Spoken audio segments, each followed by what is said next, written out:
যিনি রাজ্যে অষ্টম হয়েছে সরাসরি আমাদের প্রতিনিধি তার সঙ্গে রয়েছে এবং আমরা জানার চেষ্টা করব একবার এই সাফল্যের গোপন পথ কি।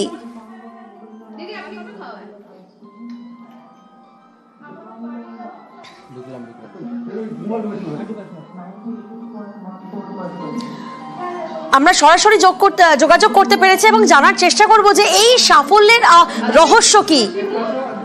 মাধ্যমিকের অষ্টম, এই র্যাঙ্ক সিকিউর করেছো তুমি।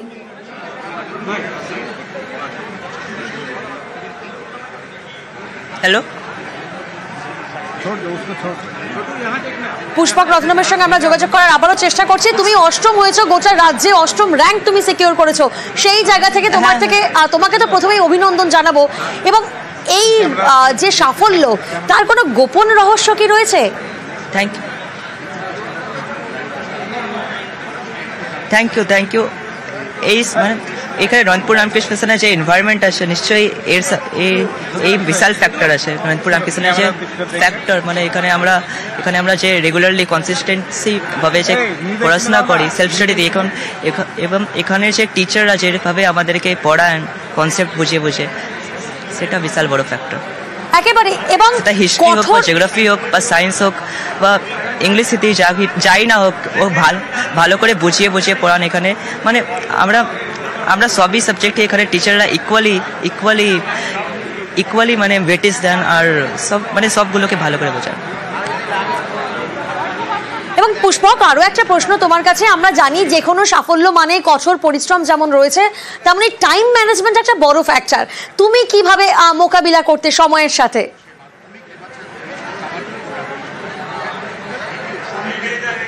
এখানে পরীক্ষা দিয়ে মানে অভ্যস্ত হয়ে গেছিলাম। এখানে অনেকটা পরীক্ষা দিয়েছিলাম আমরা, টেস্ট পরীক্ষা, রিভিশন টেস্ট পরীক্ষা, প্রি টেস্ট পরীক্ষা, অনেক পরীক্ষাগুলো দিয়েছিলাম।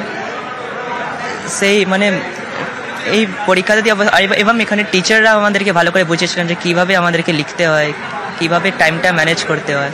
ম্যাথসে বেশিরভাগ এই ফ্যাক্টরটা ম্যাথসে বা হিস্ট্রিতে থাকে একেবারে। এবং আরো একটা প্রশ্ন, যেটা এখন হয়তো গোটা রাজ্যের অভিভাবকরা যারা এই মুহূর্তে নিউজ 18 বাংলা দেখছেন, তাদের মনে বোধহয় একটাই প্রশ্ন যে স্মার্টফোন কতক্ষণ ব্যবহার করতে, যদি ব্যবহার করতে তাহলে কিভাবে। কারণ প্রত্যেক মা বাবারাই কিন্তু এখন ভুগছে যে ছেলে মেয়েরা তারা স্মার্টফোনেই তারা মুখ গুজিয়ে থাকছে, তারা পড়াশোনা করছে না, বইমুখী নয়।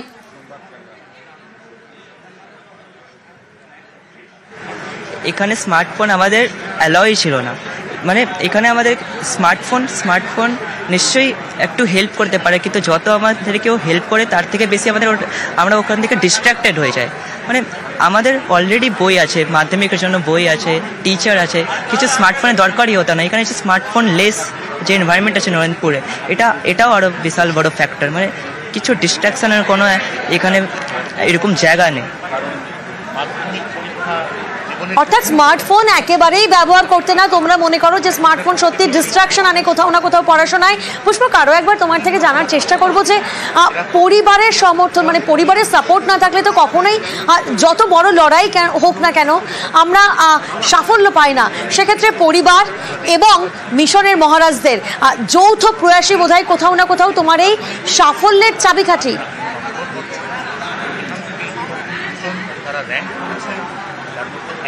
হ্যাঁ, আমার পরিবার, মা বাবা, দিদা, দাদু আর আমার দিদি, মানে সবার বিশাল ভালো সাপোর্ট আছে। আমার মাসিরও অনেক ভালো সাপোর্ট ছিল। এবং এখানকার যে মহারাজ ছিলেন, পিজি দাদা, হাউস মাস্টার আমার আশিস দা, আর আমার প্রত্যেকটা teacher, history, geography, life science, Hindi, English, maths, physical science, সব টিচার মানে সবসময় আমাদেরকে সাপোর্ট করে। এখানে শুধু আমাকে নেই, মানে সবাইকে, মানে পুরো আমরা 123 জন ছেলে ছিলাম যারা মাধ্যমিক ছিলাম, সবাইকে ইকুয়ালি সাপোর্ট করেন। এই সাপোর্টটা বিশাল বড় ফ্যাক্টর কোনো একটা বড় পরীক্ষাতে সাফল্য প্রাপ্ত করার জন্য। একেবারে। পুষ্পক, তুমি আগামীতে নিজেকে কোন জায়গায় দেখতে চাও, অর্থাৎ তুমি বড় হয়ে কি হতে চাও?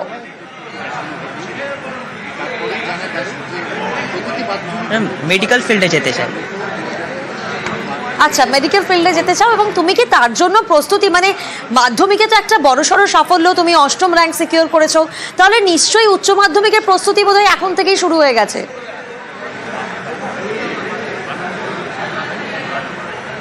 হ্যাঁ, উচ্চ মাধ্যমিক, এইচএস এবং মেডিকেল ফিল্ডে যেতে চাই তাহলে নিট ইউজি একটা বড় পরীক্ষা আসছে, ওর জন্য প্রিপারেশন নেওয়াটা শুরু করে দিয়েছি, কারণ ওটা একটা বিশাল বড় পরীক্ষা নিট ইউজি।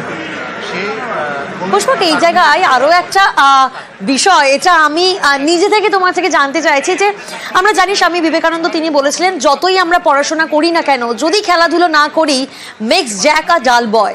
সেক্ষেত্রে খেলাধুলাও কি তুমি করতে নাকি শুধুই পড়াশোনাতেই ভর করে থাকতে?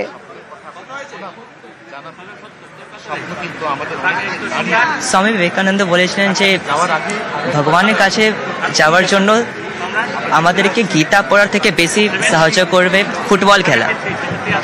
এবং আমার ফুটবলে অত ইন্টারেস্ট ছিল না, কিন্তু ক্রিকেটে ইন্টারেস্ট ছিল, তাই জন্য আমি মানে ক্রিকেটটা খেলতাম। এখানে আমাদের নয়নপুর রামকৃষ্ণ মিশনে শুধু পড়াশোনা না, মানে এখানে সবাইকে ডেলি খেলতে হয়, ডেলি মাঠে যেতে হয়, মাঠে ছুটতে হয়। আমি ছুটতেও বিশাল ভালোবাসি, মানে এখানে 800 মিটার বা 800 মিটার, 400 মিটার, 1500 মিটার যে ইভেন্টটা হতো অ্যানুয়াল স্পোর্টসে, ওখানেও পার্টিসিপেট করতাম।